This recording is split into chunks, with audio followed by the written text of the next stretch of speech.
तरह हमारे साथ जुड़ते हैं और अपने स्टॉक स्पेसिफिक रिकमेंडेशन और मार्केट पर अपना नजरिया शेयर करते हैं ताकि आप सही डिसीजन ले पाएं। इसी कड़ी में हमारे साथ हमारे एक्सपर्ट्स जुड़ गए हैं। हरीश जजारे हैं हमारे साथ और निमेश ठाकर भी जुड़ गए हैं। जेंटलमैन, गुड आफ्टरनून, स्वागत है आपका ईटी नाउ स्वदेश पर। अपना समय देने के लिए आपका शुक्रिया। निमेश, शुरुआत आपसे करना चाहूंगी, बताएं कैसे देख रहे हैं मार्केट के सेंटिमेंट्स को। गणेश चतुर्थी वाला हफ्ता शुरू हो चुका है और फेस्टिविटीज की शुरुआत और गणेश चतुर्थी से ठीक पहले हम देख रहे हैं आज हफ्ते की शुरुआत अच्छी नजर आ रही है। Good afternoon Mansi. Definitely Ganesh Chaturthi आ रही है और भगवान गणेश को प्रार्थना है कि ट्रम्प साहब को कुछ सद्बुद्धि दे और ये जो मार्केट में बेकार की जो अनसर्टेनिटी बनाए रखते हैं न्यूज ड्रिवन, उसको कहीं ना कहीं अगर कम करेंगे तो मार्केट पार्टिसिपेशन के लिए अच्छा रहेगा। वैसे देखे जाए तो काफी पॉजिटिव स्ट्रक्चर दिख रहा है निफ्टी का और मेरा मानना है कि अभी देखिए एक अनाउंसमेंट की बात है और ये ट्रिगर होने के बाद निफ्टी के अंदर हम लोग डायरेक्शनल मूवमेंट देखेंगे और मुझे लग रहा है कि निफ्टी में जैसे अभिषेक जी ने बताया 25,150 का एक क्रुशियल लेवल है। जैसे ही 25,150 के ऊपर निकलता है तो मेरा मानना है कि वहां से हम लोग जो है वो एफआई की जो शॉर्ट पोजीशन है वहां से शॉर्ट कवरिंग मूव देखेंगे। तो और फिलहाल अभी ये आज का सेशन और कल का सेशन निफ्टी एक रेंज के अंदर कारोबारी करेगा, कोई बड़ी मूवमेंट आएगी ऐसा नहीं लग रहा है और रेंज बाउंड ट्रेड लेना पड़ेगा निफ्टी के अंदर अगर आपको ट्रेड लेना है तो, और स्टॉक स्पेसिफिक अप्रोच रख के काम करना चाहिए। आज के सेशन में मेरा मानना है कि IT as a sector wise काफी वैल्यूएशन एट्रैक्टिव है और जिसके अंदर हम लोग पूरे सेक्टर को यहाँ से अच्छा बाइंग आते हुए दिख रहा है। तो मेरा मानना है कि चार्ट स्ट्रक्चर की बात करें तो एलटीआई माइंट्री का जो चार्ट स्ट्रक्चर है काफी स्ट्रॉन्ग है। स्टॉक मल्टीपल सपोर्ट एरिया के आसपास कंसोलिडेट हुआ है और आज का की बात करें तो पिछले 3 दिनों से 5,250 के आसपास एक रेजिस्टेंस फेस कर रहा था, उसके ऊपर सस्टेन हो रहा है पूरे दिन। तो मैं यहाँ से एलटीआई माइंट्री को बाय रिकमेंड करता हूँ। नीचे की तरफ 5,250 का स्टॉप लॉस रखना है और मेरा मानना है कि ऊपर में 5,550 तक के लेवल एलटीआई माइंट्री में देखने को मिल सकते हैं। और दूसरा जो मेरा रिकमेंडेशन है वो डिक्सन टेक के ऊपर है। डिक्सन टेक के अंदर अगर लॉन्ग टर्म चार्ट स्ट्रक्चर देखे तो 17,000 के एक लेवल था जहां पर स्टॉक काफी बार एक रेजिस्टेंस फेस कर रहा था और उसके ऊपर नहीं जा रहा था। आज के सेशन में हम लोगों ने इंट्राडे में जो है वो 17,000 के ऊपर सस्टेन भी होते हुए दिखा है। मेरा मानना है कि अगर आज का हाई 17,300 ब्रेक करता है तो वहां पर बाय करना है। कंडीशनल बाय है, 17,300 के ऊपर लेना है, 16,900 का एक स्टॉप लॉस लगाना है और मेरा मानना है कि अगर ये ब्रेकआउट सस्टेन होता है तो स्टॉक में बड़ी अप मूव देखने को मिल सकती है। तो जो टारगेट रहेगा वो 18,400 तक का रहेगा। एक पोजिशनल बाय है तो अभी 17,150 के आसपास स्टॉक ट्रेड कर रहा है तो 17,300 के ऊपर स्टॉक के अंदर बाय रिकमेंडेशन करता हूँ डिक्सन टेक के अंदर। ठीक है, 17,300 के ऊपर बाइंग करनी है आपको। ये कंडीशनल कॉल है, इसको आप जरा ना मेंशन कर दीजिए कहीं कि 17,300 के ऊपर, यानी कि यहाँ से 150 रुपये और चल जाए तो आप खरीदिए डिक्सन टेक 18,400 के टारगेट के लिए, 16,900 रुपये का स्टॉप लॉस। और अभी लास्ट वीक आई थी शुक्रवार को ही मोतीलाल ओसवाल की रिपोर्ट आई थी, 22,300 या 22,600 के वो टारगेट दे रहे थे। तो डिक्सन टेक हमने देखा था कि 14,000 के नीचे जाने के बाद ना बहुत गजब का रिवर्सल इस शेयर ने दिया है। और एलटीआई माइंट्री ये आप चुन लीजिए आईटी स्पेस में 5,500 के टारगेट के लिए, छोटा ही टारगेट हम देखेंगे और 5,250 का आपको स्टॉप लॉस लगा के चलना है। तो नजदीक का स्टॉप लॉस बिल्कुल डिक्सन आपको एलटीआई माइंट्री के लिए। तो एलटीआई माइंट्री और डिक्सन टेक निमेश जी कराए और निमेश जी ने यह भी कहा कि भगवान ट्रंप को सद्बुद्धि दें। लेकिन निमेश जी दिक्कत यही है ना कि जिसकी हम पूजा करते हैं तो बुद्धि तो उसी को मिलेगी। अब ट्रंप ये भगवान गणेश की पूजा तो करते नहीं, तो लगता है कि नहीं एक बार व्हाइट हाउस में ना ये करवानी पड़ेगी गणपति की स्थापना, एक बार कोशिश करते हैं, या फिर किसी तरह से भारत आ जाए तो हम गणपति जी लाल बाग के दर्शन करवा दें, उनको सद्बुद्धि आ जाएगी फिर। लेकिन चलिए जब तक नहीं होता है तब तक काम चलाते हैं ऐसे ही।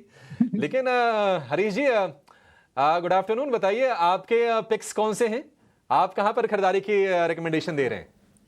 Good afternoon Abhishek ji. बिल्कुल जिस तरीके से आपने बताया, सही बताया कि निफ्टी में एग्जैक्टली रेजिस्टेंस जोन के आसपास है, जो लेवल है क्रिशियल रेजिस्टेंस के पास, जो 25,100 के आसपास जो है उसके ऊपर निकलना जरूरी है इंडेक्स को। तो तब भी जाके मुझे लग रहा है कि एक बड़ा सा रैली देखने मिल सकता है। तो तब तक के लिए मुझे लग रहा है कि कंसोलिडेशन कंटिन्यू रहेगा कुछ टाइम पीरियड के लिए। मेरे रडार पे 2 स्टॉक्स है आज के लिए। पहला है कि लास्ट कुछ दिनों से हमें देखने मिल रहा है कि न्यू जनरेशन स्टॉक्स में अच्छा खासा मोमेंटम बना हुआ है। उसी में से मेरा नया एक स्टॉक है नायका।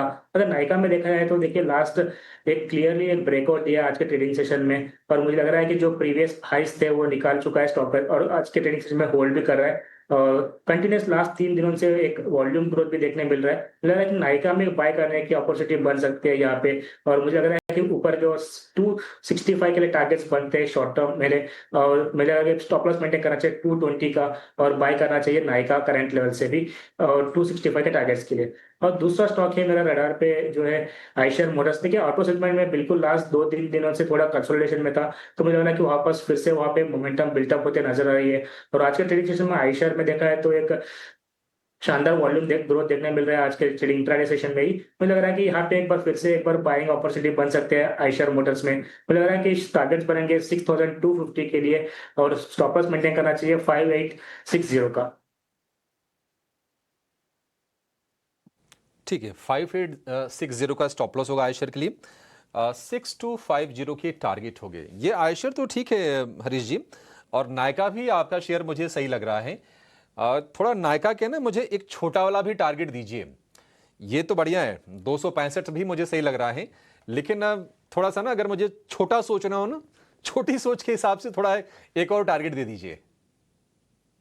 बिल्कुल, अगर शॉर्ट टर्म के लिए अगर देखा है तो कोई ट्रेडर पर्सपेक्टिव से देखता है तो मुझे लग रहा है कि शायद 250 के लेवल्स के आसपास एक इमीडिएट रेजिस्टेंस है, मुझे लग रहा है कि उसके टारगेट्स के लिए बिल्कुल बाइंग कर सकते हैं नायका में। तो नायका में ये 2 टारगेट आपके लिए होगी, इसके साथ आप ट्रीट कीजिए। आज हम देखने की देखिए सरकारी बैंक ना मतलब थोड़े थका रहे हैं, सरकारी बैंकों में भी वो माहौल नहीं है, थोड़े से चले हैं तो थोड़े ब्रीदर लेने की कोशिश कर रहे हैं, वहां पर थोड़ी रौनक आपको कम दिखेगी। हो सकता है कि एक दौर की कह सकते हैं कि थोड़े बहुत प्रॉफिट टेकिंग या कंसोलिडेशन के बाद वो गियर अपना बदलते हुए दिखें। लेकिन अब जो बाकी जो शेयर है ना, आप देखेंगे यस बैंक कितना 1% ऊपर, एसएमबीसी को लेकर अच्छी खबर आई, ऐसा लगा कि नहीं शेयर चलेगा। लेकिन सुबह हम पूछ भी रहे थे कि क्या ये 19 रुपए 20 रुपए से आगे बढ़ने की कोशिश करेगा, लेकिन ऐसे कुछ मजा नहीं आ रहा। देखिए स्थिति ज्यों की त्यों बनी हुई है। एक शेयर में आपसे जानना चाहूंगा निमेश जी, यूपीएल के बारे में जरा आप राय दीजिए, क्योंकि आज हम देख रहे हैं कि केमिकल एग्रोकेमिकल में टाटा केमिकल भी चल रहा है और यूपीएल में तेजी है। टाटा केमिकल को हमने देखा है कि 1000 रुपए के ऊपर ये शेयर तो मजबूत दिखता है, और इस वक्त जो प्राइसेस हैं वो 950 के हैं, उस दिशा में बढ़ रहा है, और यूपीएल ये 700 रुपए के ऊपर मजबूत है। दोनों में से आपको सही क्या लग रहा है? अगर किसी को नया ट्रेड लेना हो, कहीं ट्रेड बन रहा है या फिर अवॉइड कर दें, दोनों ही? देखिए सबसे पहले यूपीएल की बात करूंगा। यूपीएल का अगर आप चार्ट स्ट्रक्चर देखें तो हायर टॉप हायर बॉटम का स्ट्रक्चर बना है। रिसेंटली 21 ईएमए के आसपास सपोर्ट लेके स्टॉक में फिर से हम लोग मोमेंटम देख रहे हैं। आज का आप वॉल्यूम देखें तो वॉल्यूम भी काफी अच्छा खासा है, पिछले एक सप्ताह के वॉल्यूम से ऑलमोस्ट डबल हो चुका है एवरेज वॉल्यूम से। तो मेरा मानना है कि यूपीएल में एक ट्रेड मोमेंटम तो बनता है, और जिस तरह से चार्ट स्ट्रक्चर है ऊपर में मेरा मानना है कि 760 760 तक की जगह यूपीएल के अंदर बनी है। तो यहाँ से अगर आपको 30 रुपए का ट्रेड प्ले करना है तो डेफिनेटली आप कर सकते हैं। और पिछला हम लोगों ने रेजिस्टेंस देखा था वो 735 के आसपास का देखा था। तो अगर 735 के ऊपर निकलता है तो 725 का एक स्टॉप लॉस लगा के बाय कीजिए। ऊपर में 760 तक के लेवल आपको यूपीएल में देखने को मिल सकता है। यूपीएल का चार्ट स्ट्रक्चर मुझे अच्छा लग रहा है।